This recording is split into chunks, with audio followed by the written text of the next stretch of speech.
Comment être moins sur son téléphone, sur les réseaux sociaux, tout ça. Comme tu peux le voir, j'étais complètement accro à mes réseaux, surtout que en plus, bah, moi TikTok et tout, c'est un deuxième métier, donc je passe énormément de temps dessus. Mais on va pas se mentir, j'étais quand même vachement sur mon téléphone alors qu'il n'y avait pas forcément la nécessité et j'ai réussi à diviser mon temps d'écran par deux.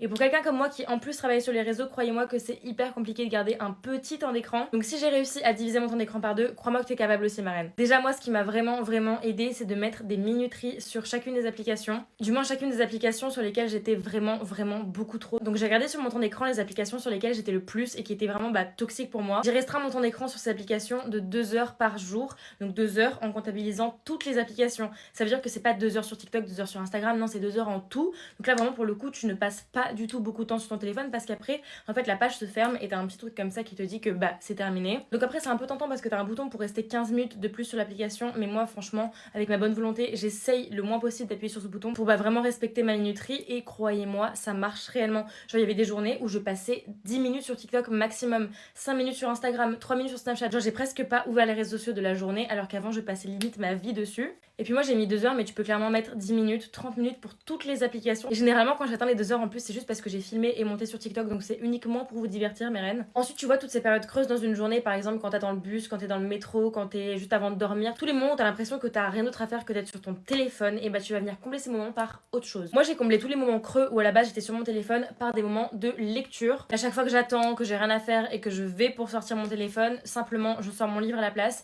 et au moins ça me fait lire, vraiment c'est une activité que j'adore. Et en plus à chaque fois j'étais en mode ah mais j'ai pas le temps de lire, j'ai pas le temps de lire.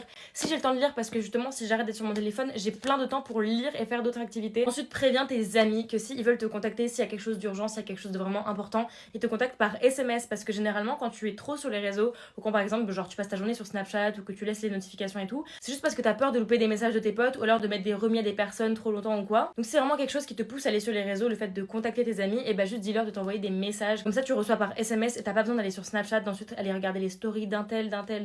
Et au final, juste pour répondre à un message d'un pote, tu te retrouves sur Snapchat pendant genre vraiment 20 minutes. Ensuite, si vraiment t'as trop du mal à te détacher de ton téléphone, parce que ton cerveau il s'est trop habitué à être stimulé par les images, les couleurs que dégage ton téléphone, mets ton téléphone en inversé, donc comme ça. Et comme ça, ton cerveau il va être complètement du père, il va se dire mais qu'est-ce que c'est que cette chose pas intéressante. Vu qu'il y aura plus de couleurs, ton cerveau va être beaucoup moins stimulé et beaucoup moins attiré par ton téléphone. Et donc tu vas te détacher beaucoup plus vite, ma reine. Et enfin, ça c'est vraiment la base des bases, ma reine, mais ne sois pas dessus le matin et le soir. Si dès que tu te réveilles, la première chose que tu fais c'est de prendre ton téléphone et de scroller, tu habitues ton cerveau à être complètement accro à ton téléphone. T'as même pas le temps de t'étirer, juste de te reconnecter avec ton corps que t'es déjà connecté à ton téléphone. Donc personnellement, ce que je fais le matin, c'est que j'éteins mon réveil et directement je fais du journaling, comme ça mon cerveau il est directement connecté à mon journal et à des choses positives plutôt que d'être connecté à mon téléphone. Et en plus, c'est vraiment conseillé d'attendre minimum 10 minutes avant de toucher un écran quand tu te réveilles. Donc là, le temps de faire mon journaling, moi généralement j'en ai pour 20-30 minutes. Et donc ça me réveille bien correctement. Et en plus, généralement, vu qu'après il faut que je me prépare, j'ai pas du tout la nécessité d'aller sur mon téléphone parce que je me dis ça va me faire perdre plus de temps qu'autre chose. Et pareil, le soir, je fais mon journaling bien 20-30 minutes avant de dormir. Donc ça me permet de bien reposer mon cerveau, reposer mon corps. Et du coup, je m'endors beaucoup plus tôt et beaucoup plus vite parce que mon cerveau il est pas du tout stimulé avant de dormir. Donc il est vraiment reposé, prêt à dodo et je m'endors comme ça.